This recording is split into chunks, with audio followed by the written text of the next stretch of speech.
Bonjour à tous. Alors aujourd'hui, on va voir les règles pour transformer un nom masculin vers un nom féminin. Alors, des règles, il y en a 8. L'ajout d'un E à la fin du mot, le doublement de la consonne finale et l'ajout d'un E, le remplacement de la consonne finale et l'ajout d'un E, l'ajout du suffixe se, le remplacement de la finale ER par E accent grave RE, le remplacement de la finale E par euse, le remplacement de la finale heure par euse et le remplacement de la finale terre par tris. Alors, je vous donne des exemples pour chacune de ces règles. En ce qui concerne l'ajout d'un E, c'est le cas par exemple du mot ami. Alors, ami au féminin, on ajoute un E. Dans ce cas-ci particulier, le E est muet à la fin du mot, alors on ne le prononce pas. C'est pas le cas, par contre, du mot bourgeois. Au féminin devient bourgeoise, alors le E à la fin, on l'entend, il n'est pas muet. C'est la même chose pour le mot québécois, québécoise au féminin, alors le E n'est pas muet, on l'entend. La deuxième règle, on va doubler la consonne finale et on va y ajouter un E. C'est le cas des mots qui se terminent par le son en. En fait, les lettres EN. Alors, c'est le cas du mot chien qui devient chienne au féminin. Lorsqu'on a des mots qui finissent par le son on, donc baron devient baronne. Des mots qui se terminent par le son en, alors paysan devient paysanne. Cadet devient cadette. Et finalement, c'est aussi le cas des mots qui se terminent par elle. Alors, belle devient belle. On vient doubler la consonne finale. Puis, comme, en fait, là, pour ce mot-là particulièrement, on n'entend pas la différence entre le féminin et le masculin. La troisième règle, on va remplacer la consonne finale et on va ajouter un E. C'est le cas des mots qui se terminent par la lettre F. Alors, on va enlever le F au féminin, puis on va le remplacer par VE. Alors, juif devient juive. C'est le cas aussi pour le mot veuf. On enlève le F à la fin. On remplace par VE, ça devient veuve. C'est aussi le cas des mots qui se terminent par C. Alors, laïque au féminin va devenir laïque. QE. Alors, on n'entend pas ici là, la différence entre le féminin et le masculin. C'est le déterminant devant le mot qui va nous indiquer si on est au féminin ou au masculin à l'oral.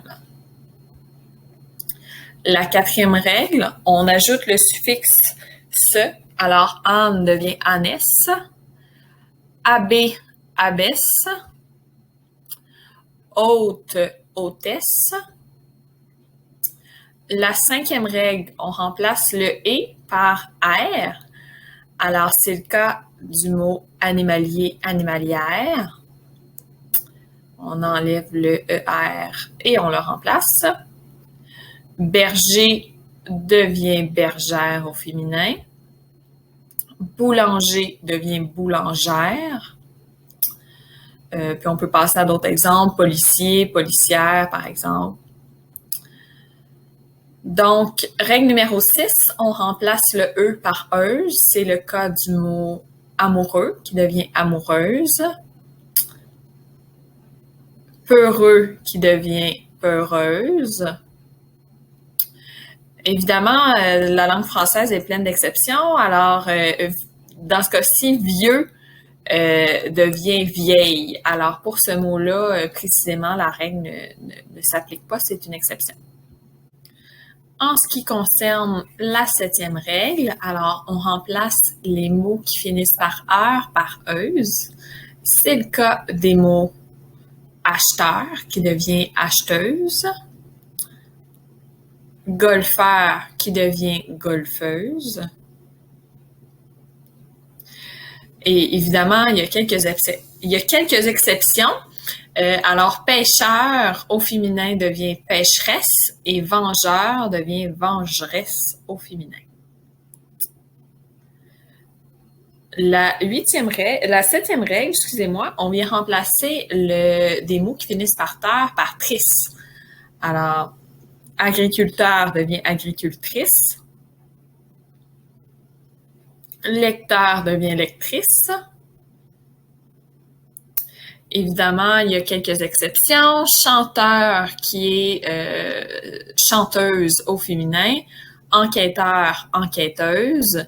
Et enchanteur devient enchanteresse.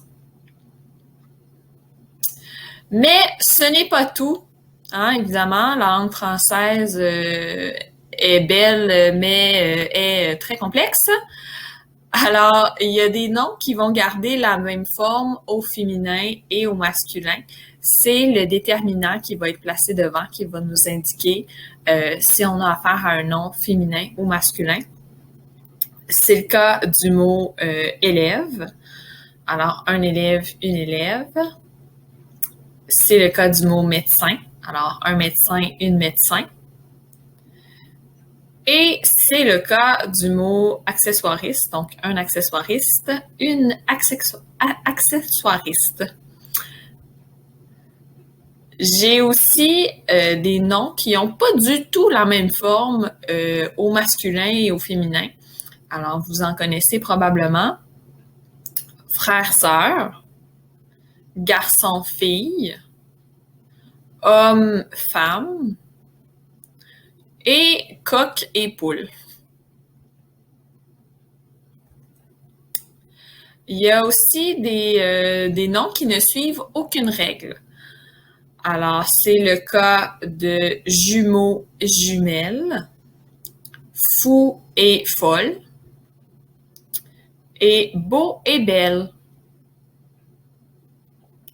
Pour vérifier si un nom varie en genre et comment il varie en genre, en fait, on peut regarder dans le dictionnaire Isuto. Alors, comme je le fais pour acteur, actrice, alors quand on cherche le nom, on va retrouver le nom au féminin juste en haut, puis on va le retrouver aussi dans la section orthographe du dictionnaire Isuto. Alors, on va voir comment s'écrit le nom au masculin singulier, au masculin pluriel, au féminin singulier, au féminin pluriel. Alors ça peut, si jamais là vous êtes pas certain, le dictionnaire Isuto pourrait là vous indiquer comment le nom varie en genre.